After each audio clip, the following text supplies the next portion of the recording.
Praise the Lord. Praise the Lord. My dear brothers and sisters, many people say, Father, sometimes we pray daily. We pray every day with our family members, fasting, many prayers. But our prayers doesn't seem to be answered. Our prayers are not reaching heaven. And sometimes we really obey God, following the 10 commandments, and make sure that we follow the 10 commandments. Every commandment is obeyed, kept.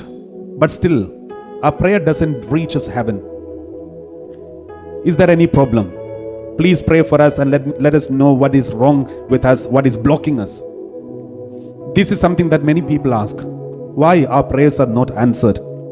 Though we are obedient to God, all the 10 commandments and all the other commandments are followed, and we pray daily, we attend the live streaming always, and we are good in every sense, we are good. Then what is blocking? There is a word of God that gives us some answer for it. We read Sirach chapter 35 verse 20. We read like this. Sirach chapter 35 verse 20. The word of God says, the one whose service is pleasing to the Lord will be accepted, and his prayer will reach to the clouds. So what does it mean? The one whose service is pleasing to the Lord. Your daily life is pleasing to the Lord. Your family life is pleasing to the Lord. Your relationship with others is pleasing to the Lord. And your personal prayer is pleasing to the Lord. Your actions with others is pleasing to the Lord. If that is the case, if your service is pleasing to the Lord, then God accept it, and your prayer will reach to the clouds. But there is a problem. Bible says prayer reach to the clouds, but cloud is not heaven. It is not enough that our prayer reach to the clouds. Next rain, the prayer will come down. So it is not enough that our prayers reach only to the cloud.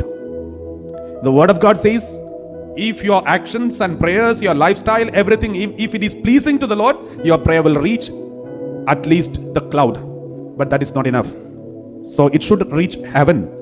It should reach to the presence of God. So what shall we do? Next sentence.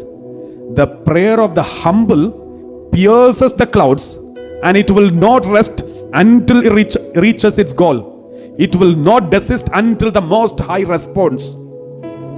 This is something very important, my dear brothers and sisters. Even if our lifestyle is pleasing to the Lord, doesn't mean our prayer will be heard. But we should be humble. Prayer of the humble. That is very important. That is why Jesus was able to perform miracles. Not only because he was son of God, but also because he is humble. I'm meek and humble. Learn from me. Jesus said, I'm meek and humble. Our prayers, when we demand respect and when we demand appreciation, when we demand many things, remember, where is our humility? When we are insulted, abused, maybe when you are put down, and when we are accused, we react very badly. We shout at them, we get angry with people, and we react very badly because humility is lacking. No wonder our prayers are not heard. That is why God permits sometimes failures, defeat, struggles, family problem, many problems, husband is against, wife is against, and all these things happens. At the end, we will be humbled. If we are humble, just stand under the hands of God. Don't wait for anyone's hands and appreciation and exaltment, but just stand under the hands of God. Your prayers will pierce as the clouds, and it will not rest until it reaches its goal, and it will not desist until the Most High responds. So this is very powerful word of God. Therefore, it is not enough that we do everything that is pleasing to the Lord, but we also should be humble, without which our prayers will not reach heaven. If we are obedient to God and our life is pleasing to the Lord, of course, our prayers will reach only till the cloud. When the next rain comes, all the prayers will be down. But if you are praying with humility, if you are a humble person, and God has made you humble, and you may make yourself humble, it will pierce as the clouds, and it will not rest until it reaches its goal. Let's reflect about this passage.